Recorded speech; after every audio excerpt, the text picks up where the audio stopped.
Welcome to Girls Gone Hallmark, a Hallmark review podcast. I'm Megan, and I'm a longtime Hallmark fan. And as a reminder, I am joined by a rotating cast of lovely co-hosts for these reviews. This is a Bramble Jam podcast.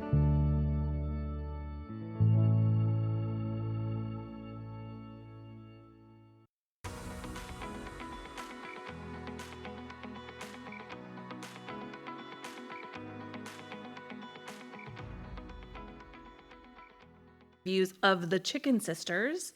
Today, I am thrilled to be joined by film critic and holiday movie expert Alonso Duralde. We're breaking down the latest episode of the Chicken Sisters, season 2, episode 7, Storms Brewing, y'all. But before we talk tornadoes and family drama, I do want to talk to you, Alonso, because your newest book, updated version of your newest book, Have Yourself a Movie Little Christmas, is out now. As I told you before we started recording, my copy is arriving today. I will be here by now, but it will be here today. So I'd love to hear a little bit more about that book and what we can expect. Sure. So this is a book that originally I wrote, came out in 2010, and it was kind of early in the game of talking about Christmas movies, not just in terms of, the minted classics, your, It's a Wonderful Lifes and your White Christmases, but also, hey, let's talk about, Eyes Wide Shut. Let's talk about Gremlins and Die Hard and The Lion in Winter and various other films of different stripes that, all kind of fit under the Christmas umbrella. And, it did pretty well. And it was the kind of thing where I would schlep out every year when the lights come out of the attic, I would also come out of the attic with this book, like, hey, remember I wrote this Christmas book, check it out. And then I realized, oh my gosh, 15 years have passed, and a lot of new movies have opened in that period. And then also a lot of classics that I had not known about when I wrote the first edition. I wanted to throw those in as well, so it seemed like a good time to do a revised and updated edition, which this one is. If you have the first book, there is a ton of new stuff in here. There's more than 100 films that weren't covered the first time around. Oh, wow. And if you don't have the first book, this is a great place to start. And if there's certain titles where if you want a more in-depth discussion, you might want to go back and pick up the first one. Oh, great to know. Well, I'm super excited. I am a huge holiday fan, all things Christmas. So can't wait to dig into that. We will, of course, leave a link to that in the show notes so everyone can grab a copy of Have Yourself a Movie Little Christmas. Excellent. Talking the Chicken Sisters, everyone I've talked to this season has had a little bit of a different starting point with this show. I'm curious what your experience was. Did you watch season 1 in real time? Have you watched all of season 2? What are you working with here?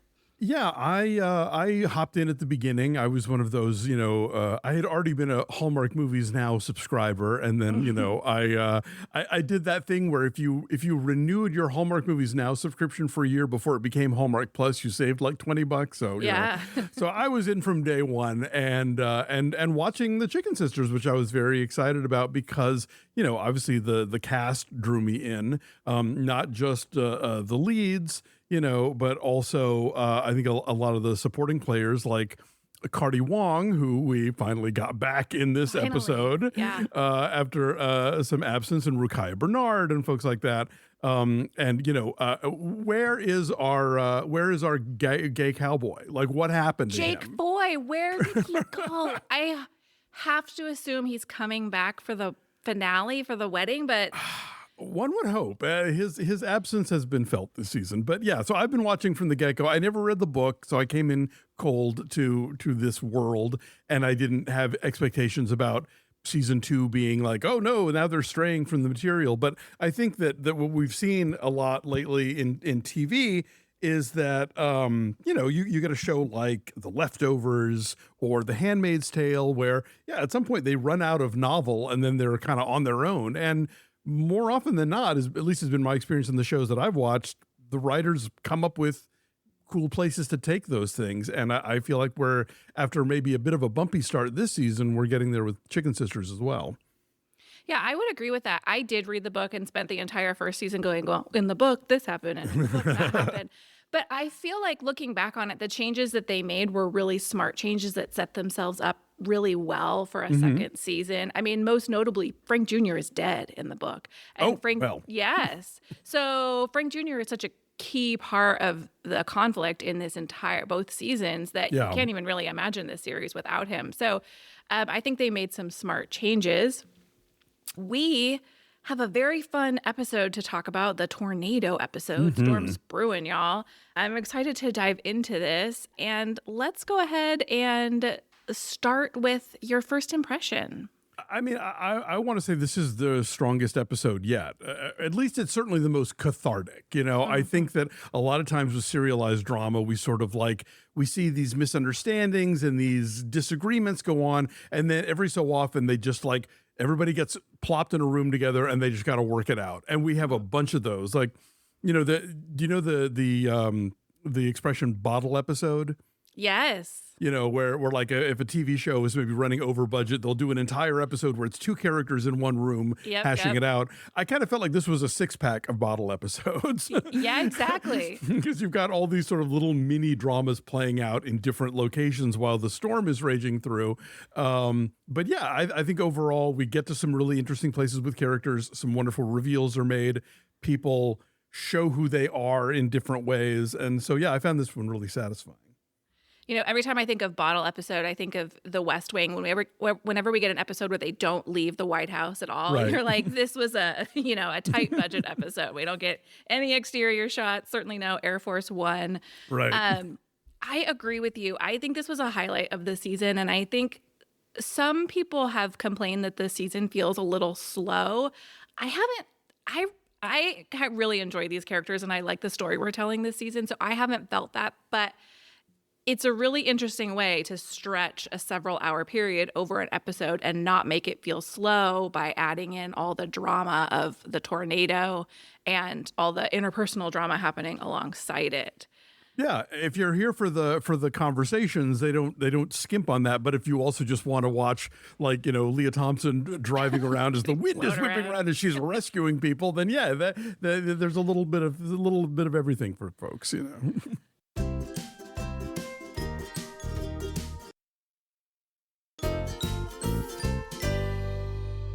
Well, let's talk what we liked about this episode. I'll let you go first.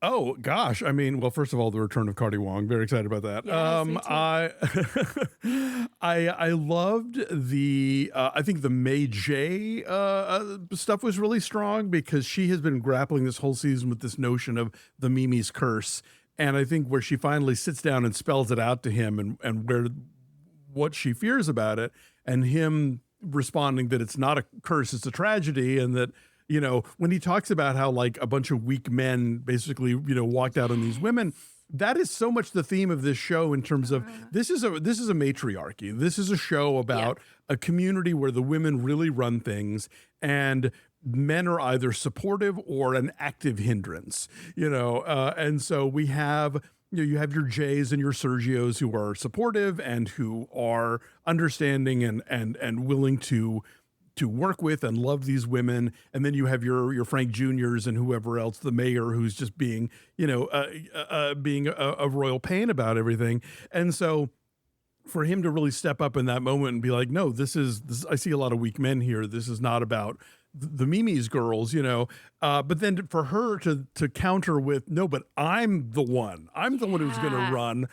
That was not a twist I saw coming, and I thought, okay, but it totally speaks to everything about that character and what we know about her and how she feels about herself. And so it didn't feel like it didn't feel like a stretch. It was like, okay, yes, this does feel like a culmination of all the things that we've gotten to know about May over the course of 2 seasons. So that was great. I thought the putting Frank Jr. and Gus together was inspired because she is the last person to give him any slack, and really ultimately kind of winds up delivering the tough love he needs and kind of putting the hammer down and breaking him, which somebody needed to do. I think he's probably still around as a villain, but I think at least we had a little bit of redemption in this episode. And then, I think the stuff with Nancy is great because over the course of this episode, we have seen her finding her voice, finding her footing, becoming somebody who isn't just going to be the little supportive wifey in the background. Like, she is front and center. I think we're building up to, I wouldn't be surprised if the finale of this season was she's going to run for mayor. That's what I said in the last episode. I said, is Nancy going to be the mayor? Yeah, no, I mean, I think she's definitely proving herself. The whole railroad arm thing, and I just love the payoff of the railroad arm. The train finally comes. Yes, that was awesome. It was quite the moment. And for a while, when I was thinking about it, I thought, oh God, is Frank Jr. going to run against her? But I think maybe now after this episode, that might not be the way they go. But yeah, so I think they're setting up a lot. And obviously the Amanda Sergio thing has always been at a slow boil, and they really get to pick that up. But the arrival of Frankie at the end kind of reminded me, oh yeah, where was everybody else during this episode?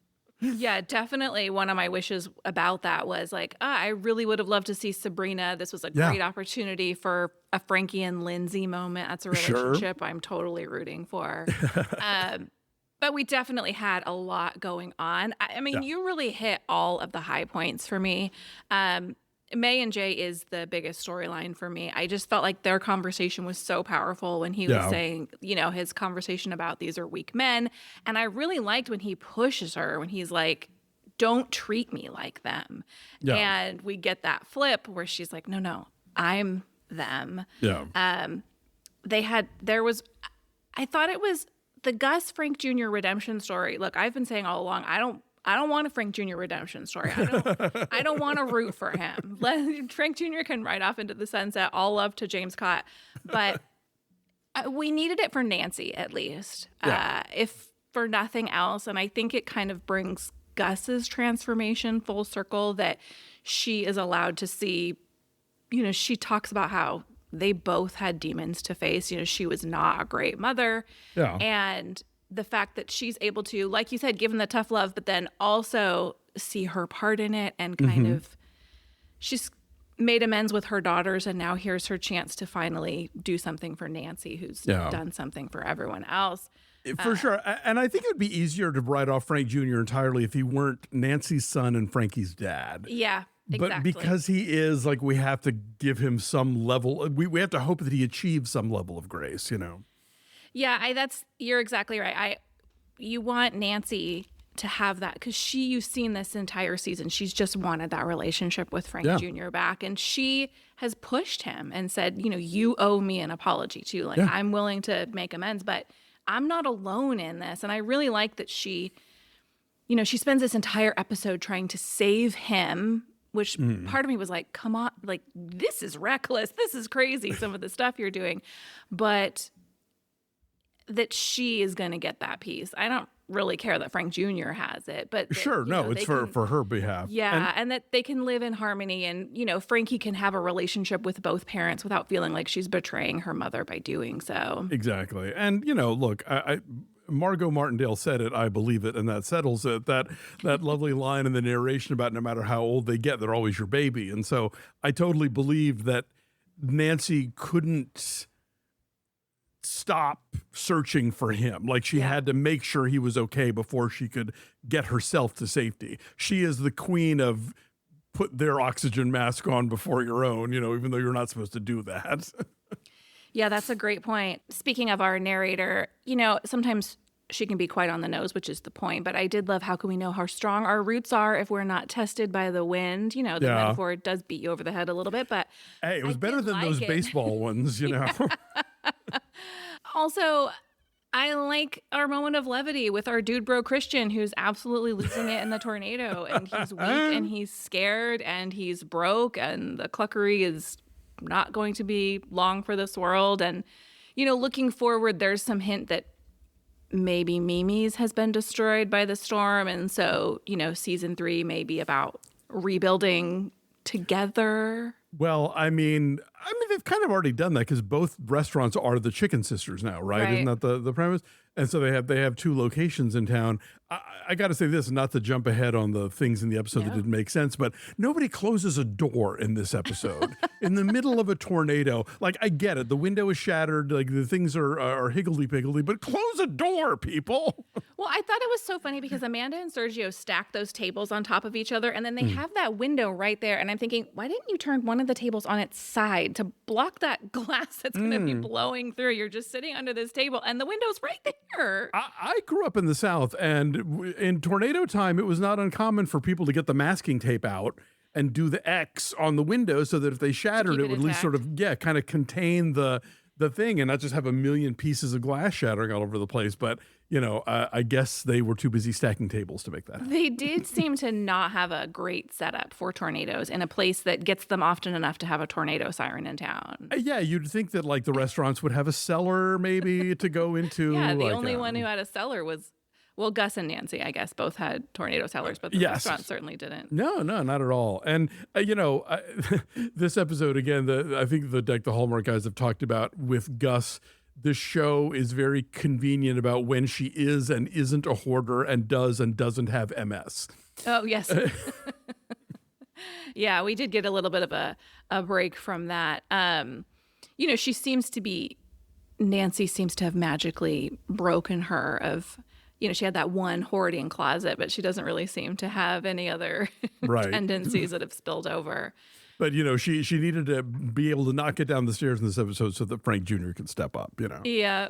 Well, we've already started talking about our wishes, but let's just keep going in that direction with this episode. What else did you think about while watching this? I mean, like, God, I get frustrated with the will they or won't they episode or arc rather. It's like Amanda and Sergio need to either just need to get there. kiss or get off the pot, like. I totally agree. But I hope that one of the upsides of the Frank Jr. redemption, such as it is that we aren't going to drag out this divorce plot, because it seemed like it was like she filed for divorce, but then he was going to use the televised kiss against her in court or something, and just like, can we just sign the papers and let's move on and not drag this out, But yeah, with an improved Frank Jr., I'm not sure, and with restaurant guy admitting that the cluckery is bankrupt, I'm not sure who the where's the villain. conflict? I don't know who the villains are anymore, but I'm sure they'll come up with something. My biggest complaint was Nancy was reckless, and to me, it was fine to a certain extent that she was reckless with her own life. She was on this mission to, to save the town, to save Frank Jr. But when she finds Jen, when she finds Cardi Wong with his baby and she saves him. Get that baby to shelter. Why do they, she runs into Frank Jr.'s apartment to look for them, leaves them in the car. I don't understand why our goal is not to get them into the first available shelter. And just, Exactly. And she's like, I got to get you home. No, you don't need to get them home. Get them to anybody's Anything, home. yes. Just put them inside. Anybody especially with a basement, we're in good shape here. baby. I just thought, come on. May shredding the seating chart to prove her point. I'm very curious what the wedding's going to look like. Obviously, all of our venues have been destroyed. Most of the supplies have been destroyed. We're going to get probably a much more sincere ceremony. Dialed back, yeah. Yeah. But I thought, wait, why are you doing that? I think it was like, don't ruin everything. Like some things are broken. He had just broken the plates, the chairs. But I found it very frustrating that she destroyed the seating chart to make her metaphor. I mean, yeah, it's very her given how type A she is. But I think also if her point is we shouldn't get married, then I guess you can undo the seating chart because we shouldn't get married. And yeah, this episode ends with her seeing what we don't see, which is, I guess, like the tent and everything else, being all thrown about. And I believe, again, Daniel was like, well, that's on you for setting up an outdoor wedding that far in advance in the middle of the summer in the South, because you never know. 100%. I said the same thing. Why are we setting up chairs any earlier than the day of the wedding? It's still unclear to me when this wedding is supposed to be in this timeline. Sure. But And it I was think Well, you could have made the joke of like, well, Sabrina's a New Yorker and she doesn't get that the weather patterns are unstable and, like Yeah, but extreme. they have dust and dirt in New York. I mean, you wouldn't, Yeah, true. they have dew. You wouldn't, everything was going to be soaking wet in the morning. You're right. The whole thing, the bows are going to be saggy. It was a misstep for the plot point. Oh God, did Sabrina shelter in place with Guster? Because I really needed to see that. That's a real miss too, and we didn't need a lot of it, right? Just like a little glimpse of one scene of the him two of talking them her down out of a together. panic, and then Yes. a nice couple. I don't know. Yeah, Gruster's another one of our good guys in this season. Yeah. I really did miss not getting a Frankie and Lindsay moment. I'm rooting for those two. I really don't know if they're ever going to give it to us or if it's just going to be the world's longest tease.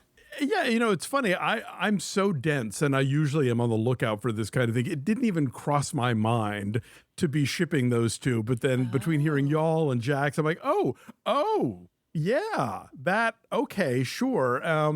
And so, yeah, I don't know if the show is going to go there or not, because again, like our season 1 gays, one of them we haven't seen at all, and the other one hasn't popped up in several weeks now, so who knows? Yeah, we get at the beginning of season 2, we get Patrick saying that I can't even remember Jake Foy's character's name in this, but he's off helping his sister who's just had a baby. And so to Right. me, that sets it up like, oh, he's gone for a few weeks.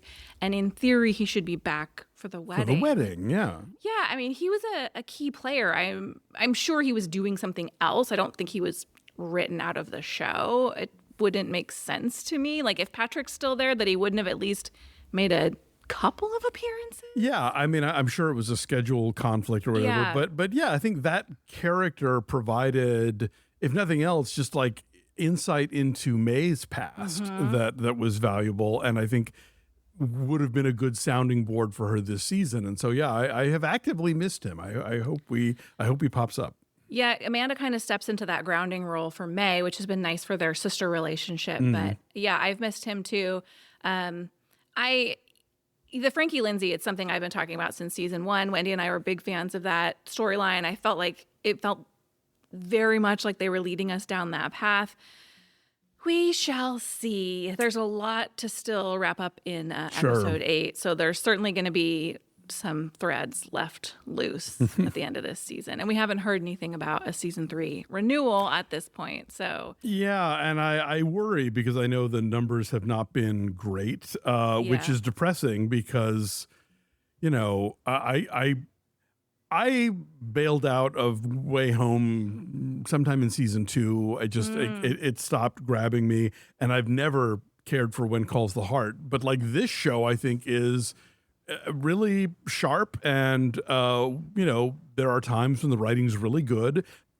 Great cast, lovely premise, and I think that as we've seen in this season, in the sort of post-novel season, there are directions to take these people and these stories, and it would be a bummer if the show isn't mediocre enough for Hallmark Channel viewers en masse.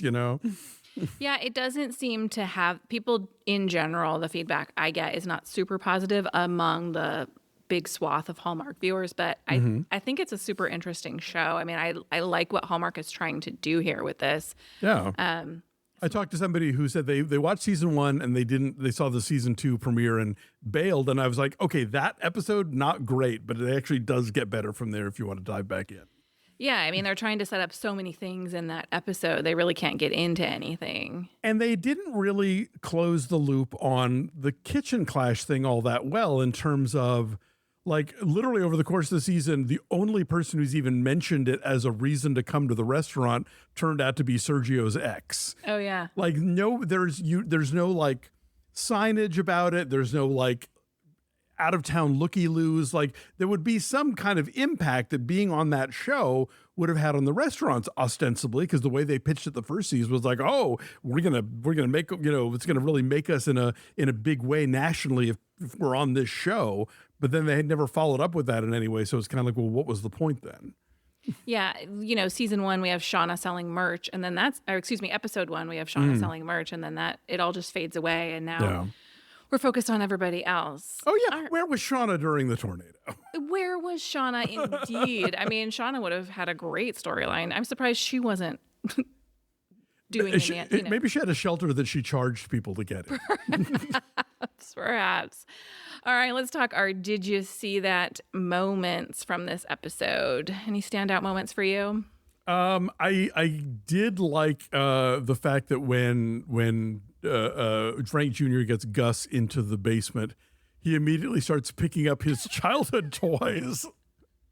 Like, that's the focus, everything else is like, whatever. He's like, ooh, the bus, In that moment, I thought it was just a standout scene for me when Gus is like, look around the basement and envision who put all of these things here. Like, who did it and who's it for? Yes. She's like, your dad didn't do it. You didn't. Like, she set this up for her family to be able to ride out the storm. Again, the metaphor is a little double there, but I really liked that moment. And another standout moment for me, which I mentioned earlier, but Jay saying to May, I think it's really powerful. Do you think I'm one of these men? Then don't treat me like one. Of course, that's what then we get the flip flop. But right. I like he's holding her accountable for these things. Like, he's not just rolling over and dying in the face of her panic. Yeah. I don't know what word I was looking for, but panic works there. Yeah, I think it is a rare example of a TV show where like couples in a relationship talk to each other the way couples in a relationship do,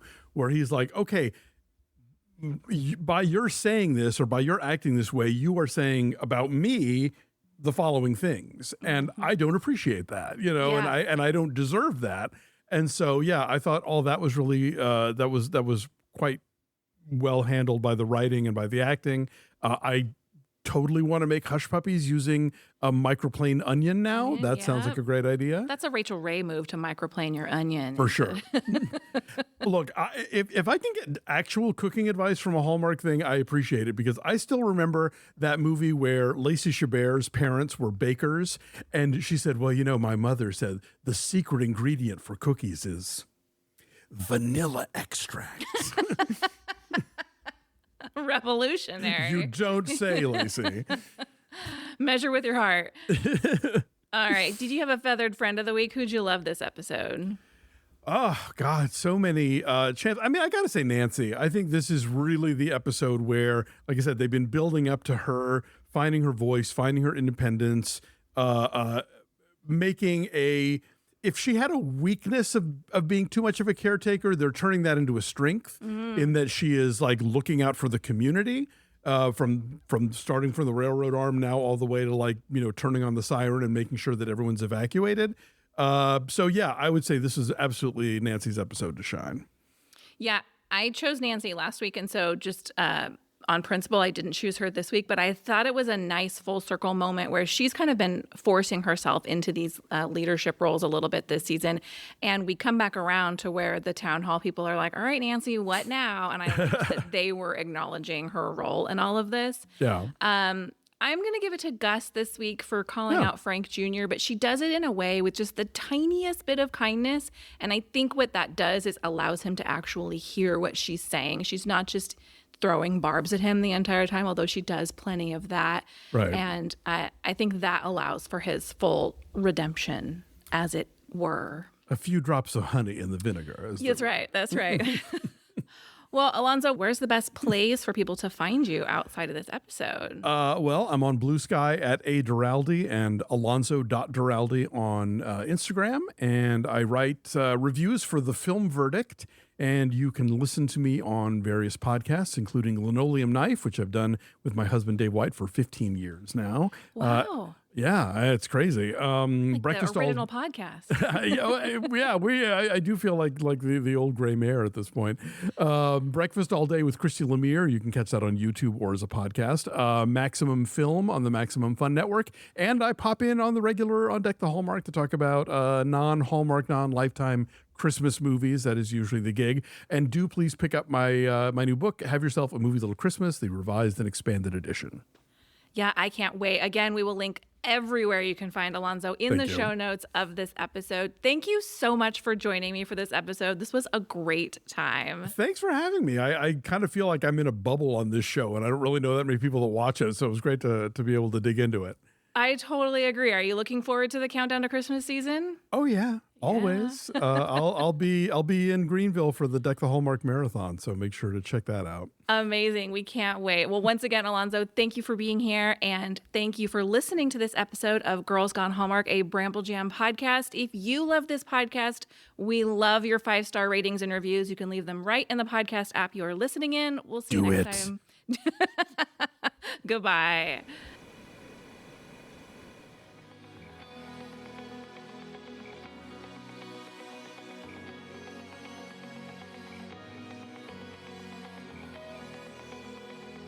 All right, friends, before we go, just a quick heads up. You're about to hear some ads. These little gems help us keep the show running and the Hallmark love flowing.